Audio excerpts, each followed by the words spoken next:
Test mic. Check. Happy Sabbath po mga kapatid. Good morning. Ako po ay natutuwa on behalf of Malagasang Seventh-day Adventist Church na makapunta po sa inyong church. Actually, parang ito ay pangatlo or pangalawang beses ko na. 2015, kung naaalala nyo, nakapunta po ako rito dahil yung akin pong mga kaibigan ay taga rito. Ano po, una na yung aking napaka-close na kaibigan, kasama ko sa mga ministry, sa mga BOY and debate, si Pastor J. Mark Molo, kung kilala nyo siya. At dito po yung kanyang tatay, si Brother Robert. Ano po? Ganon din si Adrian. Kung kilala nyo si Adrian, naalala nyo ba? Adrian Nicolasora. Ayan, mga kasamahan ko yan sa AUP. And then, doon ko nakilala si CJ. Tama ba? CJ ba? Tabuldan? Tama ba yun? Yung mga yon. At saka yung ninang nung anak ko, yung ninang niya rito, si Joyce Berongkal. Ayan. So, wala sila rito, no? Kasi sila ay nasa ibang mga churches. Ako'y natutuwa dahil yung mga kaibigan ko na taga rito ay talagang masipag sa paglilingkod sa atin pong Panginoon. And from time to time, isa kong friend na si Adrian, evangelista naman, nagsisimba rin dito yung kanyang mga magulang. So ngayon po mga kapatid, good morning po at happy Sabbath. At ngayon, ay allow me to begin my message. Kung mapoportray natin yung aking message sa atin pong PowerPoint. Allow me to begin my message by asking this question. How do you use your God-given talent? Sino rito sa inyo ang marunong umawit? Ha? How many of you can sing, mga kapatid? Can you raise your hand? Yon, siyempre. Yung iba sa atin sa banyo lang, ano? So, ako minsan, madalas, kumakanta ako, pero sa lang, sa video, okay? Para at least may score naman, gaganahan ka talaga, di ba? Alam niyo po, alam niyo ba na merong danger kapag ang talent na binigay ng Panginoon sa atin ay hindi natin ginagamit? O kaya naman, mas malaki ang danger kung yung talent na yon ay mali yung ating pagkakagamit. Sabi nga, if you're not using those unique gifts the way God intended, then you're really just wasting them. And the worst, He will take it back to you. So yun yung malungkot. Kapag yung talent na meron ka, hindi mo kinultivate, maaaring bawiin ng Panginoon yan sa'yo. Naalala ko yung isa kong member sa isang church natin, sa Imus. Sabi niya sa akin, siya ay talagang mahusay siyang umawit. Pero nung nagkakilala kami, hindi na siya makaawit kasi parang nasira yung kanyang vocal cords at hindi na siya makaawit na gaya ng dati. Kasi nga, hindi niya nagamit para iluwalhati ang Panginoon. Sabi nga, kapag mali or hindi mo ginagamit ang talent na binigay ng Panginoon sa'yo, number one, ito daw ay isang wasted potential. Kung makikita natin in the parable sa Matthew chapter 25, a master gives his servant talents, and those who invest and multiply their talents are rewarded, while the one who buries it out of fear is punished. So kapag hindi mo ginamit, bawiin yan sa'yo, paparusahan ka pa. Mag-aanihin mo ngayon yung consequences na ginawa mo. Number two, missed opportunities. Alam niyo po ba, sa paggamit ng mga talents na meron kayo, merong mga iba't ibang opportunity na po pwede kayong mag-serve sa Panginoon. At kung ito ay tinago nyo lamang, maraming mga opportunities ang mamimiss ninyo. Yung inyong personal growth ay hindi siya mas lalago. Ano po? Then, pangatlo, lack of fulfillment. Sabi nga, ignoring or neglecting your talents may lead to a sense of unfulfillment and dissatisfaction. Many people find purpose and satisfaction in utilizing their natural gifts and passions. So kapag ginagamit mo, mas masasatisfy ka kasi nga, alam mo na nanululuwalhati mo ang Panginoon. And then, sunod ay spiritual consequences. The more na hindi mo ginagamit or ginagamit mo sa maling paraan ang talents na meron ka or yung gift ng Holy Spirit, ay maaaring magkaroon ka ng spiritual disconnection sa Panginoon. Kasi hindi mo na siya iniisip. Hindi na siya yung reason kung bakit ka umaawit, kung bakit ka gumagawa, kaya naman maaari na magkaroon ng disconnection sa Panginoon. Kaya nga, minsan sabi nga rito, you will learn a very hard lesson in life if you misuse or abuse or don't use the gift that God has given you. Kaya naman, I entitled this message, the toughest life lesson, the story of the strongest man in the Bible. So kilala niyo na ba siya? Kilala niyo na siguro alam niyo na yung aking message, ano? Ito po ay tungkol kay Samson. Ayan, nung nakaraang araw lang, nabubulol ako dyan eh. Habang pinapractice ko siya, lagi kong nababanggit Samsung. Ano kasi yung cellphone ko, Samsung. So ngayon mga kapatid, if there are principles na nakita ko po sa buhay ni Samson, meron ako nakitang dalawang principles sa buhay ni Samson. Marami tayong makikitang mga principles kapag binasa natin ang kanyang buhay, pero merong dalawang overarching big idea or principles na nakita ko sa kanyang buhay. At ito po yung una. Number 1, wrong use of your God-given talents will lead you to a destructible faith. Right use of your God-given talents will lead you to a righteous path of victory. Ito yung first principle na nakita ko. Second, you can always return back to God because His infinite forgiveness awaits the heart that longs for salvation. Nung nakita ko ito sa buhay ni Samson, habang binabasa ko, si Samson, mamaya makikita natin ang kanyang buhay, umaalis siya sa Panginoon, pero pwede siyang bumalik. Kung ikaw yung tao ngayon na naririto, pakiramdam mo sa puso mo, parang ang layo-layo mo na kay Lord, gusto kong sabihin sa'yo, you can always return back to God because His infinite forgiveness awaits the heart that longs for salvation. So, eto po yung short story ng buhay ni Samson. Number 1, ang tatay niya ay si Manoah. Sila po ay nakatira sa Sora, isang maliit na syudad sa Israel, at sila ay galing sa tribe ni Dan. Sila ay mga Danites. Yung father niya at yung kanyang mother, according to Ellen G. White, were faithful to the Lord. At yung angel, dahil yung nanay niya ay isang barren, hindi nanganganak, hindi nabubuntis, dinalaw siya ngayon ng isang angel. Pag binasa natin ang chapter 13 ng aklat ng Judges, dinalaw siya ng angel, and then ang sabi ng angel, mabubuntis ka at yung bata ay kinakailangan mong magkaroon siya ng vow, yung tinatawag nating Nazarite vow, at hindi siya po pwedeng kumain or uminom ng ubas o kaya naman ng anumang uri ng wine or beer or alcohol. Bawal sa kanya yon. Dahil siya ay isang Nazarite, bawal din siyang humawak ng mga patay and bawal din siyang magpagupit. Yun yung isang Nazarite na binabanggit. Si Jesus Christ, hindi po siya Nazarite siya ay Nazarene. Nazareno po siya. Then, pag binasa natin yan, itong si Samson, nung siya ay napunta doon sa lugar ng Timna, meron siyang nakitang babae. At yung babae na yon, ang sabi ng Bible, that woman pleases his eyes. Talagang nagandahan siya, nagustuhan niya yung babae sa lugar ng Timna. Kaya ang sabi niya sa kanyang mga magulang, tatay, nanay, samahan niyo ako, gusto kong pakasalan yung babae sa Timna. Ang mga tao sa Timna ay mga Palestine. Ibig sabihin, hindi nila ito kababayan. Kaya ang sabi ng kanyang tatay, teka lang Samson, magulos dili ka, wala bang magaganda sa bayan ng Israel?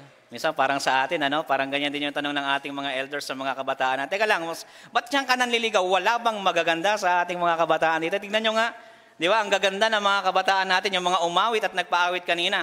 Kaya ganun din yung tanong sa kanya, wala bang magaganda dyan? Ang sabi niya, tatay, yung babae sa Timna ay nakalulugod sa aking paningin. Kaya naman, ang sabi, sa madaling salita, pumunta sila sa Timna at habang naglalakad sila, merong young lion na umatake kay Samson. Ang ginawa ni Samson, yung lion na yon, para lang siyang ang sabi ng Bible, he tore the lions apart. Kumbaga para lang siyang papel. Di ba? Ganun kalakas si Samson. And then pagkatapos noon, ang sabi diyan, he killed a lion with his bare hands, and Samson marries a Palestinian woman, yun nga, yung taga Timna, and number 5, ang nangyari kasi niyan, nagkaroon siya ng riddle. Merong 30 men na in-invite itong kanyang napangasawa at habang in-invite siya doon, ang sabi ni Samson sa kanila, kasi tiwala siya sa kanyang galing, meron akong riddle sa inyo. Pag nasagot nyo yung riddle ko, bibigyan ko kayo ng bagong damit. 30 pieces of fine garments and fine linen. Bibigay ko yan sa inyo. Hindi nila masagot. Third day na ng kasal, kasi ang kasal sa kanila umaabot ng 7 days. 7 days, ganun katagal ang kanilang kasal. third day na, ang sabi sa kanya, ang sabi ng mga lalaki na yon, dun sa kanyang asawa, oy, yung asawa mo. Kaya ka ba nag-asawa ng isang Hudyo para ipahiya kami, para nakawan kami? Tanungin mo siya kung anong meaning ng kanyang riddle para masagot namin. Kaya ang ginawa ng asawa niya, pinuntahan si Samson, ang sabi sa kanya, hindi mo ako mahal. Imagine niyo yun, sinabi ng asawa niya, hindi mo ako love. Sabi, bakit?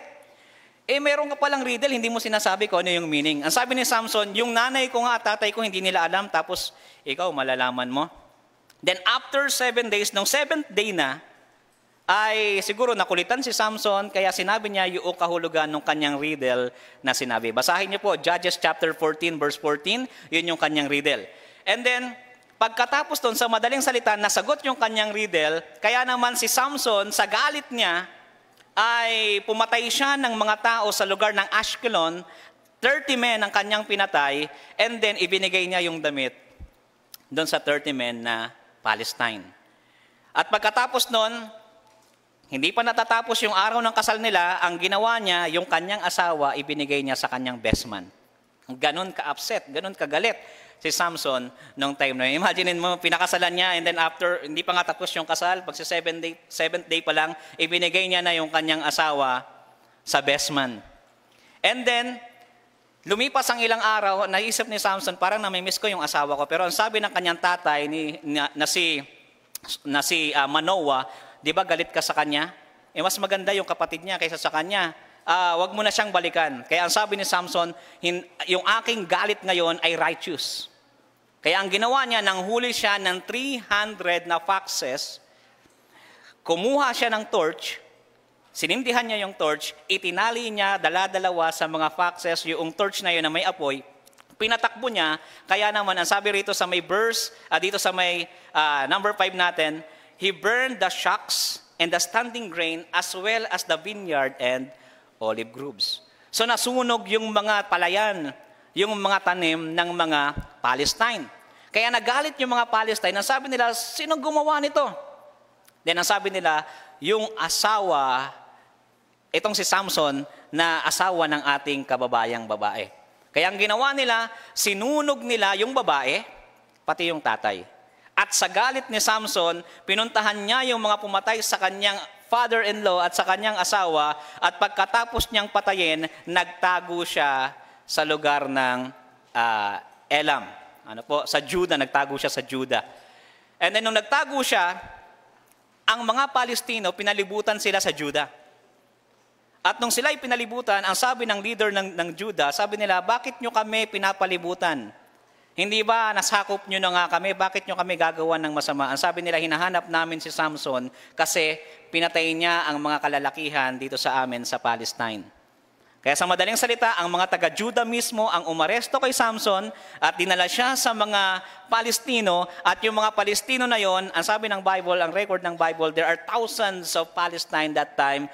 At nung nakagapo si Samson, nung hinarap na siya sa mga Palestine, brinake niya yung pagkakatali sa kanya, and then he killed 1,000 men using fresh bone of a donkey. Wala siyang espada, wala siyang sibat, ang ginamit niya ay fresh bone ng isang donkey. And pagkatapos noon, he became a judge of Israel for 20 years. So yun po yung short summary ng buhay ni Samson. So yun, gusto kong tignan natin. Ano bang meaning ng Nazarite? Ayan. Samson is a Nazarite. Ang ibig sabihin ng Nazarite, the meaning of this one is devoted one. An individual who made a vow to separate himself to Yahweh. The vow consisted of 3 important abstentions. Number 1 ay from consuming any products of the vine. Ibig sabihin, bawal siyang humawak, bawal siyang uminom, or kumain ng ubas. Basta any product na galing sa vine, galing sa grapes, bawal sa kanya. Pangalawa, from touching the dead bodies. And number 3, from cutting his hair. Bawal yun sa kanya kasi isa siyang Nazarite. Alam niyo po, kung pag tinignan natin ang Bible sa Numbers chapter 6, verse 1 to 21, actually may expiration din ito. Kapag halimbawa, ikaw ay nagbow bilang isang Nazarite, iko-consecrate mo ang buhay mo sa Panginoon, pwedeng 6 years. Pagdating ng 6 years, para matapos ito, kinakailangan mo mag-offer sa Panginoon. Una, burnt offering. Pangalawa, peace offering. At yung pangatlo naman ay, meron pang pangatlong offering para naman matapos na yung seremonya mo bilang isang Nazarite. Kaya nga si Paul, kung papansinin niyo si Paul, dati siyang Nazarite. Ano po? Ang kinaibahan lang kay Samson, sa kanya ay, kumbaga walang expiration kasi from the birth, bago pa lamang siya ipanganak, ang mga magulang niya ay nagkaroon na ng Nazarite vow. So ngayon, gusto ko makita natin mga kapatid, saan ba nanggagaling ang lakas ni Samson? Kung titignan natin, Samson's strength actually comes from the Holy Spirit. Yung kanyang talent na yon, yung kanyang lakas na yon, hindi dahil sa kanyang pag-gym, hindi dahil sa kanyang pagtitraining, kundi dahil sa kanyang pananampalataya at connection sa Panginoon. Pansinin nyo, Judges chapter 14, verse 5 to 6, ito yung mga instances na kung saan binanggit na nagmanifest yung kanyang strength. Ang sabi dyan, now to his surprise, a young lion came roaring against him, and the Spirit of the Lord came mightily upon him. Nakita nyo? Hindi dahil sa lakas niya, kaya niya natalo yung lion, kundi dahil sa Spirit of the Lord. Then next verse natin, 19 verse 20. Ang sabi rito, then the Spirit of the Lord came upon him mightily, and he went down to Ashkelon and killed 30 of their men. Kita natin? And then pangatlo, number 3, Judges chapter 15, verse 14 to 15, then the Spirit of the Lord came upon him mightily, and he went down to Ashkelon and killed 30 of their men, took their apparel, parang pareho lang ito sa 19 verse 20, may kita rin natin yun na thousands of men, yung kanyang napatay that time nung siya ay pinalibutan. So ngayon, let's go to chapter 16. So on this chapter, yung ating sermon iikot sa chapter 16. So kung may Bible kayo, sundan niyo po ako. Chapter 16 verse 1 and 2. My Bible says, now Samson went to Gaza.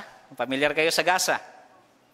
And saw a harlot there and went in to her. Kung papansinin po natin, as a Nazarite, a one who consecrated himself to God, galing po kasi yung salitang Nazarite sa Hebrew word na Nazar, ibig sabihin ay holy or separated.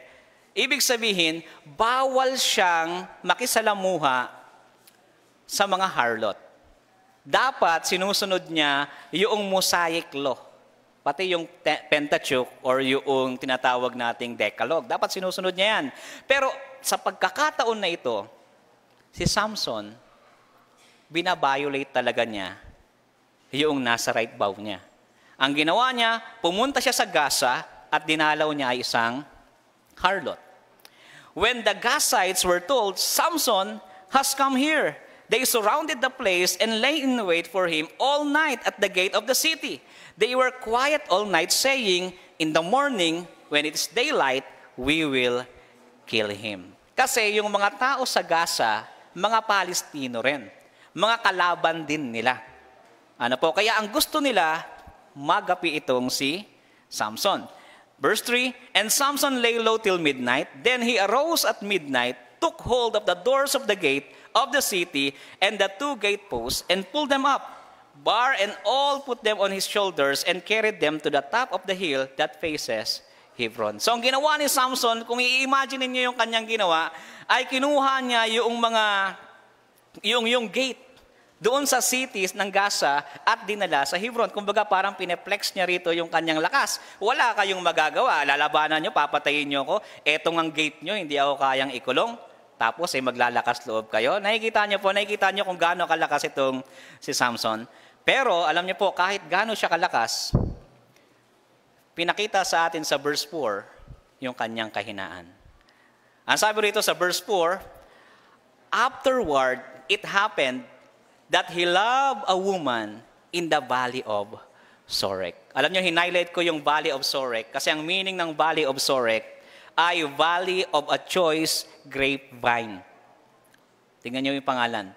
Bawal siya sa mga wine, bawal siya sa mga products galing sa vine or grapes, and then, yung pinuntahan niyang babae, taga saan? Taga Sorek. Ang Sorek ay ano? Valley of a choice grapevine. Ibig sabihin, siya mismo lumalapit sa temptation. Nakikita niyo po yung nangyayari dito? Kaya kung papansinin natin itong si Samson, kahit gaano kalakas, hulog. Hulog siya sa bitag. Di ba? Ang sabi dyan, and the lords of the Palestines came up to her and said to her, entice him. Alam niyo po ba, there are 5 lords in Palestine. Mamaya, sabihin ko sa inyo yung significant nito. Yung mga lord na ito, ang sabi nila kay Delilah, entice him and find out where his great strength lies, and by what means we may overpower him, that we may bind him to afflict him, and every one of us will give you 1,100 pieces of silver. Alam niyo po, sa kanilang time, ang silver ay napakalaking halaga na. Sa kanila per annum, 20 silvers. Kumbaga parang ganon yung halaga niya. Merong 5 lords sa Palestine. Ibig sabihin, meron siyang 5,500 silvers. At ang 5,500 silvers na ito, ang equivalent niyan ay 275 slaves. Or kung i-convert natin sa pera natin o sa dollar, nagkakahalaga siya at least $15 million. So ganon kalaki yung pangbabribe nila kay Delilah. Di ba? Siguro kahit mahal niya si Samson, talagang 15 million eh. Hindi lang basta million yan, dollars yan. Pag kinumpit nyo sa peso yan, hindi ko na alam kung magkano, nalulula na ako dyan. Di ba? So Delilah said to Samson, please, tell me where your great strength lies and with what you may be bound to afflict you. Sabihin mo sa akin, saan ba nanggaling? Hindi ko alam kung paano niya sinabi. Pero siguro baka malambing, Samson, saan ba nanggagaling yung lakas mo? Di ba? So, sa madaling salita, sa kwento ni Samson, sinabi niya kung saan nanggagaling, pero nagsinungaling siya. 3 beses yon. Number 1, ang sabi niya, talian niyo ako ng fresh bowstrings. Number 2, hindi pala yun, yung mga bagong ropes na hindi pa nagamit. Number 3, ay weaving his hair. Yung buhok ko, itali niyo dyan, hindi na ako makakagalaw. Ganon yung kanyang sinabi. Kaya nga sabi, number 1, in Judges chapter 16, verse 7, Samson initially tells Delilah that if he is bound with 7 fresh bowstrings that have not been dried, he will become weak like any other man. Delilah then ties him up with bowstring, but when the Palestinians attack, Samson easily breaks free. Pansinin nyo yung sinabi ni Delilah. Kung ako si Samson, anong pakiramdam mo kay si Samson? Ikaw loko ka, parang ganun siguro. Pero tingnan nyo si Delilah pa ang galit. Ang sabi ni Delilah kay Samson, look, you have mocked me and told me lies. Di ba? Siya pa yung galit. Ikaw talaga, niloloko mo ko. Now please tell me what you may be bound with. Kumbaga, nakikita nyo pero siguro gandang-ganda siya kay Delilah, mahal na mahal niya, ay alam mo honey, talian nyo ako ng mga bagong ropes. Di ba? In Judges 16 verse 11, Samson gives Delilah another false answer saying that if he bound with new ropes that have never been used, he will lose his strength. Once again, Delilah ties him up with new ropes and Samson easily breaks free when the Palestinians comes. Then Delilah, ang sabi ni Delilah, pansinin niyo si Delilah, until now, you mock me and told me lies. Di ba? Kumbaga, kung iisipin mo, dapat si Samson ang magalit. Pero dito, iba si Delilah, ikaw sinungaling ka talaga. Kung ako si Samson, baka, sinungaling ka dyan. Di ba? Tell me what you may be bound with. Sabi naman ni Samson, weaving my hair. In Judges 16 verse 13, Samson tells Delilah that if she weaves the 7 braids of his hair into the fabric on a loom and tightens it with a pin, he will become weak. Delilah does as he says, but once again, Samson is able to break free when the Palestinians attack. Ito na yung sinabi ni Delilah. Sabi niya, how can you say, I love you, when your heart is not with me? Ikaw ba kapag paulit-ulit kang niloloko, okay lang sa'yo? Sino sa inyo yung ganyan, kamartir? Paulit-ulit nang niloloko, paulit-ulit nang sinasaktan, okay lang din. Meron bang ganyan sa atin? Sana wala naman, Sino rito yung naloko na ng pag-ibig? Nagingitian tayo rito. So sabi rito, how can you say, I love you? Kumbaga sabi niya kay Samson, paano mo nasasabing mahal mo ko? Niloloko mo naman ako. Kung ako si Samson, ikaw, paano mo nasabing mahal mo ko?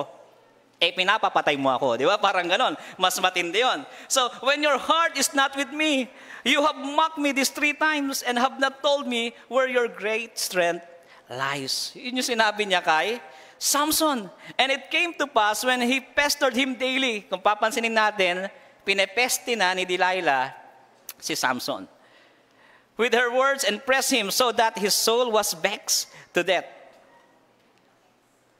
And next,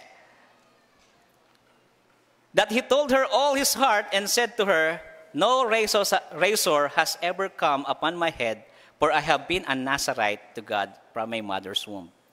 If I am shaven, then my strength will leave me, and I shall become weak and be like any other man. So dito sinabi niya na kasi na-stress na siya kay Delilah. Sabi niya, ako ay isang Nazarite mula pa pagkasanggol. Walang razor, walang panggupit na dumampi sa aking buhok. Pero kapag ako ay nagupitan, sabi niya, mawawala ang aking lakas. When Delilah saw that he had told her all his heart, she sent and called for the lords of the Palestine, saying, come up once more, for he has told me all his heart. So the lords of the Palestine came up to her and brought the money in their hand. So sa madaling salita, mga kapatid, mga kaibigan, ay pinutol ang kanyang buhok. Pagkatapos putulin ng kanyang buhok, ang sabi nga rito, then she lulled him to sleep on her knees and called for a man and had him shave off the 7 locks of his head. Then she began to torment him and his strength left him. Akala ni Samson that time malakas pa siya. Pero ang sabi rito sa verse 20, doon niya na-realize na si Yahweh ay wala na sa kanya. Hindi niya na nagawang putulin yung nakataling panali sa kanyang mga kamay. Dito makikita natin, mga kapatid, ang ginawa ng mga Palestine that time, nagsisigawan sila. They were shouting for glory. At sinasabi nila, Dagon. If you know Dagon, yun yung kanilang Diyos, and Dagon, help us. No? Para itali itong si Samson. The Lord delivered Samson in our hands. Talagang pinasabi nila na ang Panginoon nila makapangyarihan, kaya itong Diyos nila, itong kalaban nila na si Samson ay nabihag nila. Tuwang-tuwa sila ngayon. At dito na-realize ni Samson na yung kanyang maling paggamit ng gift ng Holy Spirit sa kanya ay masyado niyang naabuso. Kaya hindi nagtagal, iniwan siya ng Panginoon. At ang ginawa ng mga kalaban nila, pinatawag si Samson, pinadala siya sa gitna, at ang sabi nung siya ay dinala sa gitna, dalhin niyo si Samson dito para pagkatuwaan natin siya. And then ang sabi rito sa verse 25, so it happened when their hearts were merry, that they said, call for Samson, that he may perform for us. So they called for Samson from the prison, and he performed for them. And they stationed him between the pillars. Then Samson said to the lad who held him by the hand, let me peel the pillars with support the temple so that I can lean on them. Now the temple was full of men and women. All the lords of the Palestines were there, about 3,000 men and women on the roof watching while Samson performed. Sa madaling salita, ipinahihiya nila ngayon si Samson. Hindi lang si Samson ang pinahihiya nila si Yahweh, ang Diyos ni Samson, na pagkatapos ng mga bagay na panghihiya na ginawa ni Samson, narito si Samson, walang magawa. Tinanggal pa yung kanyang 2 mga mata. Di ba? Ang sabi nga doon. Kaya naman in verse 28, then Samson called to the Lord saying, O Lord God, remember me. I pray, strengthen me. I pray just this once, O God, that I may with one blow take vengeance on the Palestines for my 2 eyes. And Samson took hold of the 2 middle pillars which supported the temple, and he braced him against them, one on his right and other on his left. Then ang nangyari, mga kapatid, nagiba yung templo, nagiba yung mga pillars ng templo na yon. At ang sabi dito, sabi ni Samson, let me die with the Palestines. And he pushed with all his might, and the temple fell on the lords and all the people who were in it. So the dead that he killed at this death were more than he had killed in his life. So dito makikita natin, mga kapatid, di ba? Kung gaano pinagpala pa rin ng Panginoon. Sa kabila ng pagtalikod ni Samson, pinagpala pa rin siya ng ating Panginoon. At dito makikita natin yung toughest life lesson sa buhay ni Samson. Number 1, the consequences of compromising principles. Makikita nyo po sa inyong mga buhay, once na ang principle ng Bible ay atin po itong kinompromise, aanihin natin ito balang araw. Principle of health, kapag inabuso natin ang ating mga katawan, time will come, aanihin natin yung ginawa nating pang-aabuso sa ating mga katawan. The dangers of succumbing to temptation. Akala ni Samson malakas siya, akala ni Samson kaya niya, pero nung nandoon na siya sa Valley of Sorek, lugar na kung saan ay maraming mga vine, hindi man binanggit na siya uminom ng grape wine, pero one thing is for sure, nagtiwala siya sa lakas niya, akala niya kaya niya in the middle of temptation. Walang safe sa temptasyon kung wala si Kristo sa buhay mo. Kaya kinakailangan mo si Kristo sa bawat minuto at hininga ng iyong buhay. The fragility of human strength. Kung magtitiwala ka sa lakas mo, pwedeng malakas ka ngayon. Pero paano pagkalipas ng ilang taon? Paano? Kung magtitiwala ka lang sa lakas mo, time will come, marirealize mo na yung lakas mo pala ay kulang para panindigan yung mga bagay na sinasabi nyo. Naalala nyo si Peter, ang sabi ni Peter, Lord, hindi kita ipagkakanulo. Pero nung dumating ang pagsubok, tumilawak ang manong, na-realize niya, Lord, sorry, napagkanulo kita. Di ba? Sometimes, we tend to rely on our achievements, wisdom, knowledge, skills, and strength. We even forget the one who gave us those things and think that who we are now is the result of our own personal endeavor. Akala, minsan naiisip natin, tiwala tayo sa sarili natin, nakakalimutan natin si Lord na siya palang nagpala sa atin at kumabay sa atin, kaya ka nandyan ngayon. Kaya mo narating kung ano ka man sa buhay mo ngayon. As a Christian, we should keep in mind that all skills, knowledge, and strength that we have come from above. Sabi nga ng James chapter 1 verse 17, every good gift and every perfect gift is from above and comes from the Father of lights, with whom there is no variation or shadow of turning. Kaya nga, balik tayo sa principle. Dalawang principle lang po ang i-share ko sa inyo na nakita ko sa buhay ni Samson. Number 1, wrong use of your God-given talents will lead you to a destructible fate. Right use of your God-given talents will lead you to a righteous path of victory. Anumang laban ng buhay mo, kung gagamitin mo sa Panginoon at kakampi mo si Lord, magtatagumpay ka. Hindi kinakailangan na labanan na ito'y gera. Maraming labanan sa buhay, pero maaari kang magtagumpay kung ang kakampi mo ay ang ating Panginoon.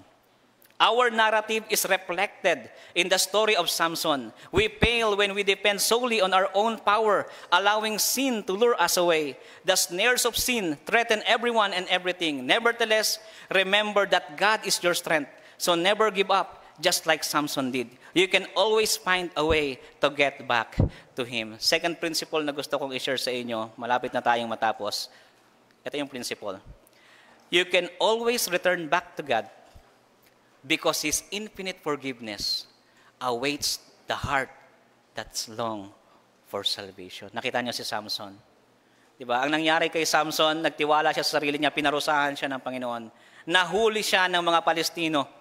Pero nung siya ay nanumbalik sa Panginoon, nag-pray siya sa Panginoon, taos sa kanyang puso, ibinalik sa kanya ang kanyang lakas. You can always return back to God because His infinite forgiveness awaits the heart that longs for salvation. Siguro ang ilan sa atin, minsan lang makapunta ng church, hinahanap natin ang panawagan ng Panginoon. Minsan ang ilan sa atin, iniisip natin, Lord, paano pa ako babalik sa iyo? Pero simple lang ang prinsipyo. Kagaya ni Samson. Si Samson, isang Nazarite. Tayo, mga Adventist, minsan nagkakamali tayo. Minsan natutokso tayo. Minsan gumagawa tayo ng mga bagay na hindi tama. At minsan nga, nasasabihan pa tayo, oh, born Adventist ka pa naman, tapos ganyan ka. Alam nyo, pagiging born Adventist is not a guarantee na hindi ka magkakasala at magkakamali. Totoo, magkakamali ka. Pero pwede kang bumalik sa Panginoon sa tuwing nanaisin mo at sasabihin ng puso mo na, Lord, gusto ko pong maligtas. Kaya nga, ulitin ko ang principle, you can always return back to God because His infinite forgiveness awaits the heart that longs for salvation. How are you today, brothers and sisters? Still longing for God's salvation? Have you fallen victim to sin? Ito po yung aking advice. Return back to God. Bumalik tayo sa Panginoon. Ngayong umaga, ang aking panawagan, return back to God because He is waiting for you to come. God bless po sa ating lahat.